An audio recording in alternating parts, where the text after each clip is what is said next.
The rhythmic thump of Maya's sneakers on the treadmill suddenly stops. Her heart pounds as the fluorescent lights flicker overhead.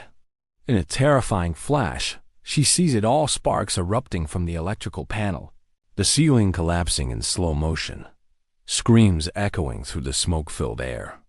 Bodies trapped beneath twisted metal and concrete. The vision lasts only seconds, but the metallic taste of fear lingers. When reality returns, the jinn continues its normal buzz, unaware of the catastrophe waiting to unfold. Maya stumbles off the treadmill, her legs trembling as the vision's aftermath floods her senses. The familiar smell of disinfectant and rubber mats now carries an ominous weight. She glances around the bustling Fit Zone gym in downtown Portland, Oregon, evening rush hour in full swing. 23 people scattered across machines, weights clattering, music pumping through speakers. "Hey, you okay?" Derek approaches, setting down his dumbbells. Sweat glistens on his forehead as he studies Maya's pale complexion. "You look like you've seen a ghost." Maya's hands shake as she points toward the electrical panel near the free weights. "We need to get everyone out. Now. There's going to be—" "Whoa, slow down." Derek's brown eyes narrow with concern. "What are you talking about?" "An electrical fire. The whole place is going to collapse." The words tumble out desperately. "I saw it happen." "We have maybe minutes before?" "Maya?" Sarah emerges from her office, clipboard in hand. Her blonde hair is pulled back in a professional bun, and her no-nonsense expression suggests she's heard enough workplace drama for one day. "Is there a problem here?" "Sarah, please, you have to listen." Maya grabs the manager's arm. "Everyone needs to evacuate immediately. The electrical system is about to fail catastrophically." Sarah's eyes dart between Maya and Derek, then toward the perfectly functioning gym equipment. The air conditioning hums steadily, lights shine bright and steady. "Maya, I understand you might be feeling overwhelmed, but there's no indication of any electrical issues. Our systems were just inspected last month." "But I saw it." Maya's voice cracks. "The sparks, the ceiling falling, people trapped. You had a panic attack," Sarah says gently but firmly. "It happens. Endorphins, dehydration, overexertion. Why don't you sit down and have some water?" Derek studies Maya's face, noting the genuine terror in her dark eyes. What if she's right? Wouldn't hurt to clear everyone out for 10 minutes while we check things. "And lose half my evening membership fees?" Sarah shakes her head. "Derek, I appreciate your concern, but I can't evacuate a building based on someone's anxiety episode." The overhead speakers crackle slightly, just a tiny pop in the music that makes Maya flinch. To everyone else, it's nothing. To her, it's the countdown beginning. "Please," Maya whispers, backing toward the exit. "If you won't listen, at least come with me, both of you." Sarah sighs, checking her watch. "Maya, go home. Take tomorrow off if you need it. But I have a business to run." As Maya reaches the door, she turns one last time. The scene burns into her memory. Derek returning to his workout with obvious reluctance.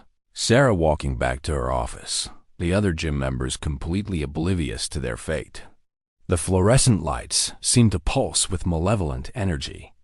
The cool October evening air hits her face as she steps outside, but the chill she feels goes deeper than the 45-degree temperature. Behind her, through the floor-to-ceiling windows, life continues normally.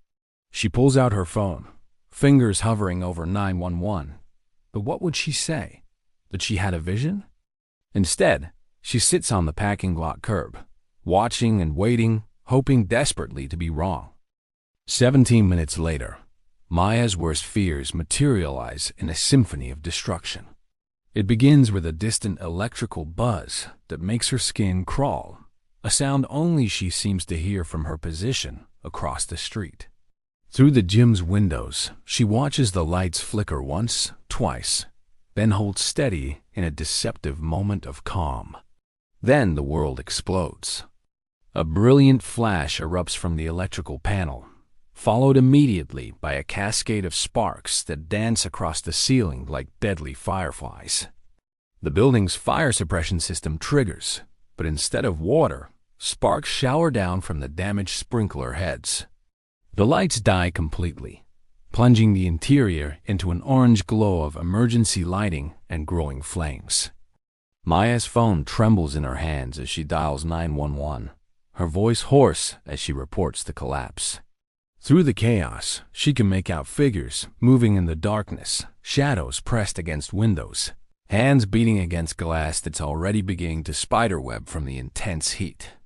The ceiling gives way with a sound like thunder, tons of concrete and steel crashing down in sections. Dust billows out through broken windows, and Maya covers her mouth with her sleeve, tasting ash and devastation on the wind. Emergency sirens wail in the distance, but she knows they're too late for most. When the dust settles 2 hours later and the last of the flames are extinguished, the body count becomes clear. 18 dead, 5 survivors pulled from the wreckage. Maya recognizes 3 of the survivors being loaded into ambulances.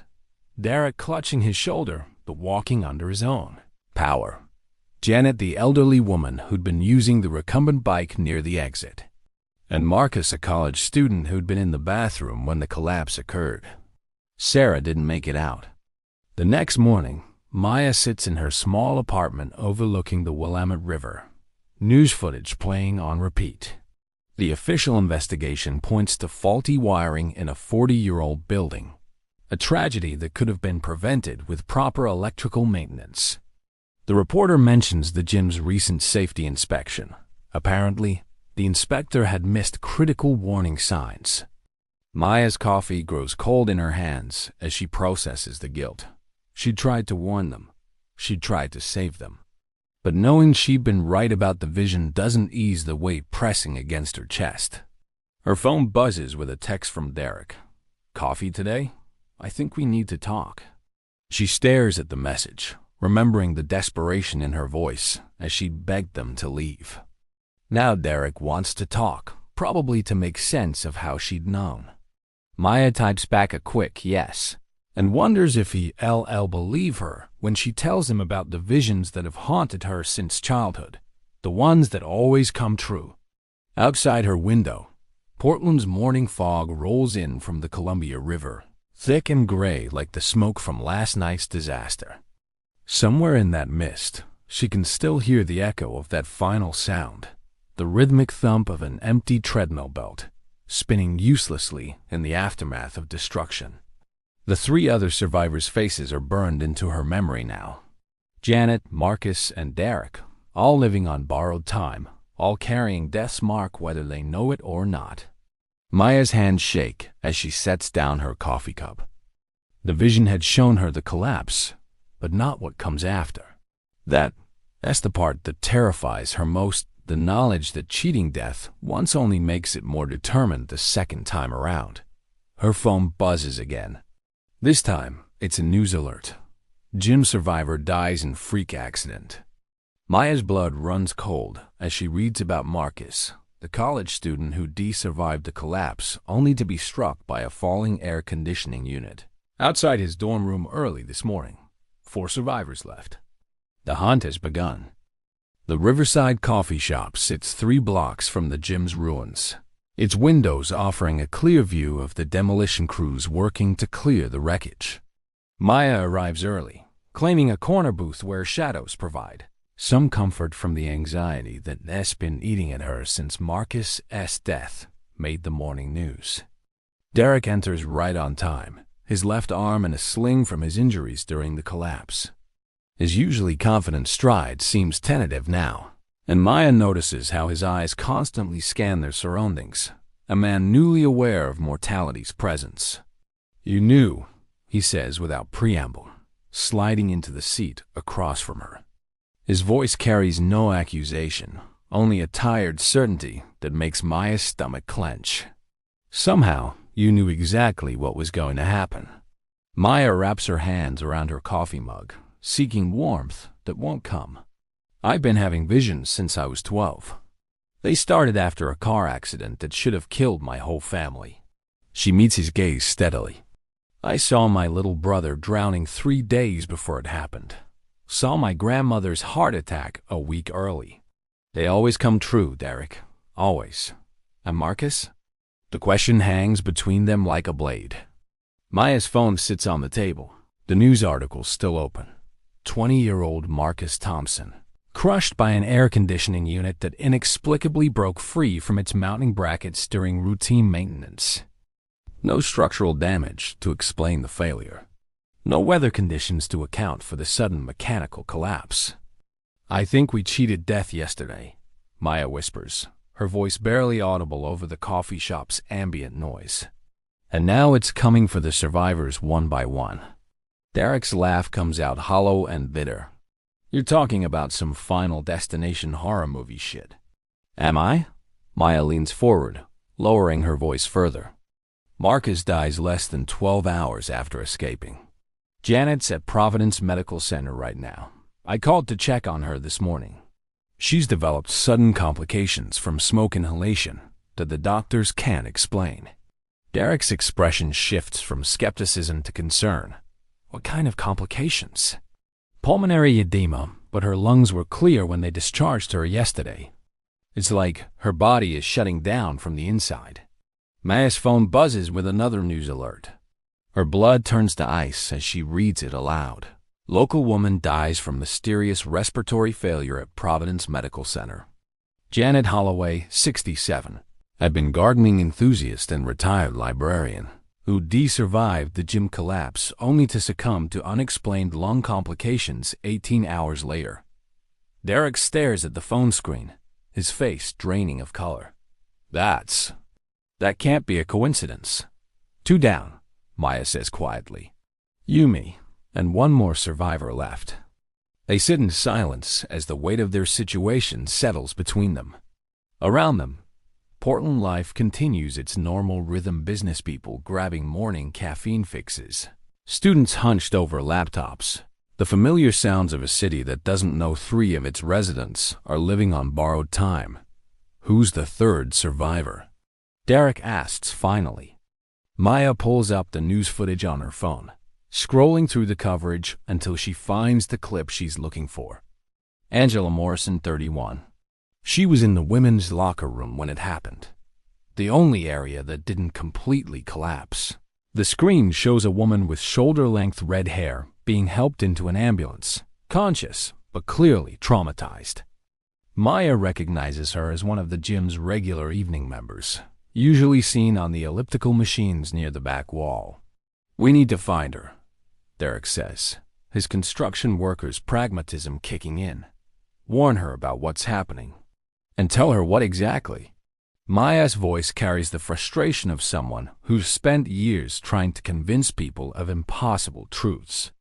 That she's marked for death because she survived something she wasn't supposed to? We tell her to be careful, to avoid situations that could be dangerous. Derek winces as he adjusts his injured arm. There has to be a way to break this pattern. Maya studies his face, noting the determination mixed with fear. She wants to believe him, wants to think that awareness might be enough to cheat death twice. But the visions that have haunted her for over a decade suggest otherwise. They show outcomes, not possibilities. Derek, she says softly, what if the only way to truly escape is to save someone else?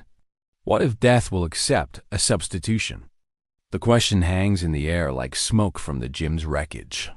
Outside the coffee shop window, the demolition crews continue their work, clearing away the debris of yesterday's tragedy, while 3 survivors grapple with the possibility that their escape was only temporary. Maya's vision hadn't extended beyond the collapse, but sitting here now, she feels the familiar tingling at the edges of her consciousness, the warning that another premonition is coming. This time, she's afraid to see what death has planned for those who dared to cheat it. Angela Morrison's apartment building sits in Portland's Pearl District, a converted warehouse with exposed brick and industrial fixtures that now feel ominously reminiscent of the gym's construction. Maya and Derek stand across the street in the early afternoon drizzle, watching paramedics wheel a covered gurney from the building's entrance. "We're too late," Derek says, his voice flat with resignation.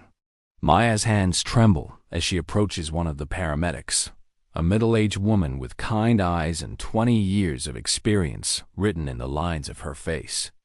"Excuse me, was that Angela Morrison?" The paramedic glances at her clipboard, then back at Maya. "Are you family?" "Friends from the gym." Maya lies smoothly. "We survived the collapse yesterday, and we're checking on her." Understanding crosses the paramedic's features. "I'm sorry for your loss. Ms. Morrison was found in her shower this morning by the building manager. Appears to be electrocution faulty wiring in an old building, unfortunately common in these converted units." Maya feels Derek's hand steady her as the world tilts slightly. 3 survivors, 3 deaths, each more impossible than the last. Mark is crushed by an air conditioning unit that had no reason to fall.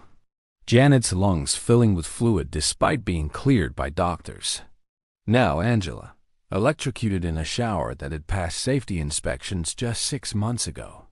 "The strange thing," the paramedic continues, oblivious to Maya's growing panic, is that the electrical fault seemed to occur at the exact moment she turned on the water.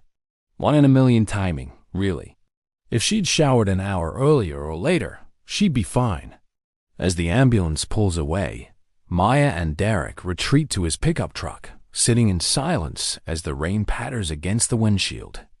The radio plays softly in the background, a news report about unusual electrical failures across the city, including the gym collapse and now Angela's death. "It's just us now," Derek says finally.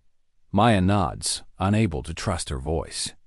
The pattern is becoming clearer with each death, elaborate accidents that seem random to everyone else, but follow a precise logic that only she can perceive.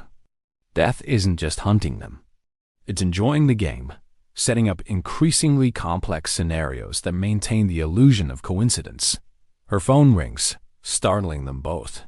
The number is unknown, but Maya answers anyway, desperate for any distraction from the growing certainty that they're next. "Is this Maya-chan?" The voice belongs to a young man, nervous and hesitant. "Yes, who is this?"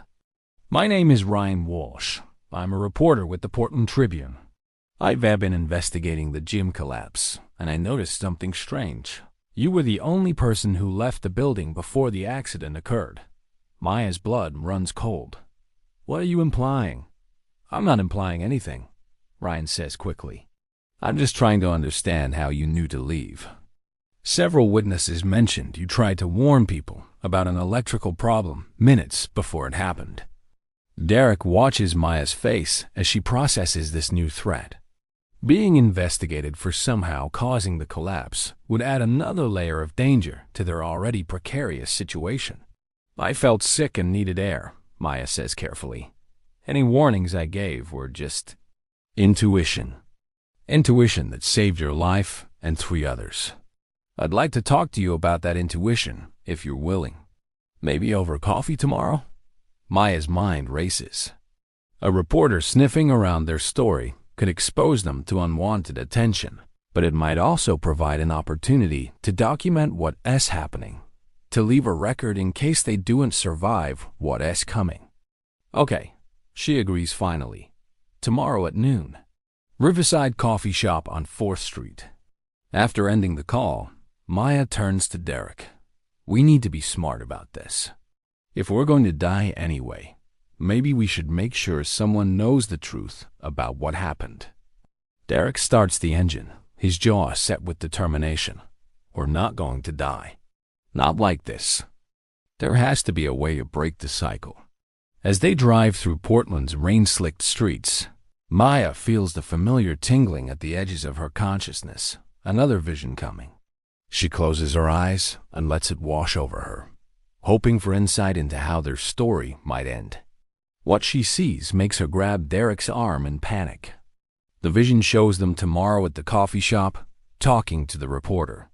But in the background, barely visible in her peripheral supernatural sight, she glimpses the setup for their final confrontation with death, a scenario so elaborate and seemingly impossible that it could only be the result of supernatural intervention. "Derek," she whispers, "I think I know how it's going to try to get us." "How? How?" Maya opens her eyes, meeting his gaze in the rearview mirror. "Together. At the same time. Tomorrow at the coffee shop." The rain continues to fall as they drive deeper into the city. Two survivors carrying the weight of impossible knowledge and the growing certainty that their borrowed time is almost up.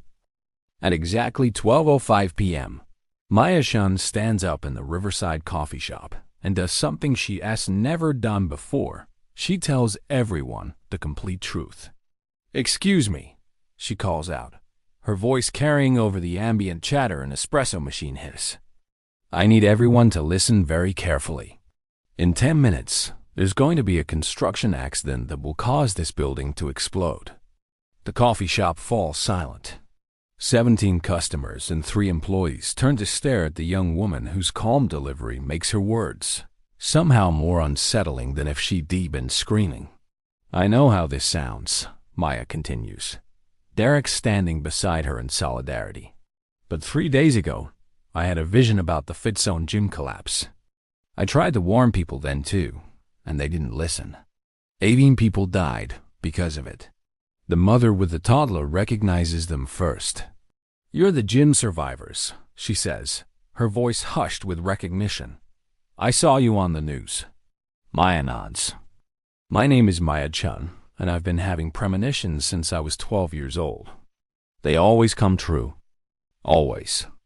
And right now, I'm telling you that we have 8 minutes to evacuate this building before a crane malfunction triggers a gas explosion.' One of the business executives laughs nervously. 'This is insane. You can't seriously expect us to.' His words are cut off by a loud mechanical grinding sound from outside. Through the windows, they can see the construction crane's operator frantically working his controls as the massive machine begins to shudder and sway unpredictably. The grinding sound grows louder, and Maya sees the first flicker of belief cross several faces. "That's the hydraulic system failing," Derek adds, his construction expertise lending credibility to Maya's claims. "When those systems go, operators lose all fine control. That wrecking ball becomes a 5-ton pendulum with no way to stop it." The college student saves her laptop document and stands up. "I'm not taking any chances. If she's wrong, I lose 10 minutes. If she's right, double quote, her movement breaks the spell of inaction." The mother scoops up her toddler, gathering her diaper bag with practiced efficiency. One of the baristas starts ushering customers toward the exit, while the other calls 911 to report a potential gas leak. Maya feels a strange peace settling over her as she watches the evacuation unfold. For the first time in her life, people are listening to her warnings before disaster strikes. Derek helps an elderly man with a walker navigate toward the door, while Maya counts heads to ensure everyone is leaving. "What about you two?" the barista asks as she locks the register and prepares to follow the last customers outside. "We'll be right behind you," Maya lies smoothly. Once the coffee shop is empty except for them, Derek turns to Maya with understanding in his eyes. "You're not leaving, are you? The explosion still happens if we leave," Maya explains, checking her phone. 4 minutes remaining. "But if we stay, if we're here when it happens, maybe death will be satisfied with just us. Maybe the patent ends." Derek nods slowly. "And if it doesn't work? If we die and innocent people still get hurt?" Maya manages a smile. "Then at least we tried. At least we gave them a chance." Outside, they can see emergency vehicles arriving in response to the 911 call. The construction crew has stopped work and moved away from a malfunctioning crane. But Maya knows it's too late. The hydraulic failure is irreversible now, and physics will take care of the rest. "Maya," Derek says quietly, "I want you to know that these past few days, knowing you, watching you try to save people despite everything you've been through, it's been an honor." "Derek." The crane's mechanical shrieking reaches a crescendo. followed by the distinctive whistling sound of 5 tons of steel swinging through the air toward them. Maya closes her eyes and reaches for Derek's hand, feeling oddly complete as she faces death not as a victim, but as someone who chose to stand between destruction and innocent lives. The impact, when it comes, sounds like the world ending. But in the moments between the crane strike and the gas explosion that follows, Maya experiences one final vision, not of death and destruction, but of the 17 people who will go home to their families tonight because 2 strangers decided their lives were worth saving. The sound of the empty treadmill belt, which has haunted Maya's dreams since the gym collapse, finally goes silent. 1 week later, Portland Tribune reporter Ryan Walsh publishes his investigation into the gym collapse and coffee shop explosion. His article, titled "The Woman Who Saw Death Coming," becomes the most read piece in the newspaper's history. The official investigation concludes that Maya Chen and Derek Martinez died as heroes, staying behind to ensure complete evacuation of the Riverside coffee shop before a catastrophic construction accident claimed their lives. 17 people survived because of their sacrifice. But Ryan Walsh's article asks deeper questions about the nature of premonition, fate, and the price of cheating death. It ends with a chilling observation. Maya Shen's final vision, documented by survivors, showed her not just the coffee shop explosion, but glimpses of other disasters yet to come. In Portland and in cities across the country, people are starting to pay attention to their dreams, their intuitions, their fleeting glimpses of tomorrow's tragedies. Death, it seems, has found new players for its eternal game.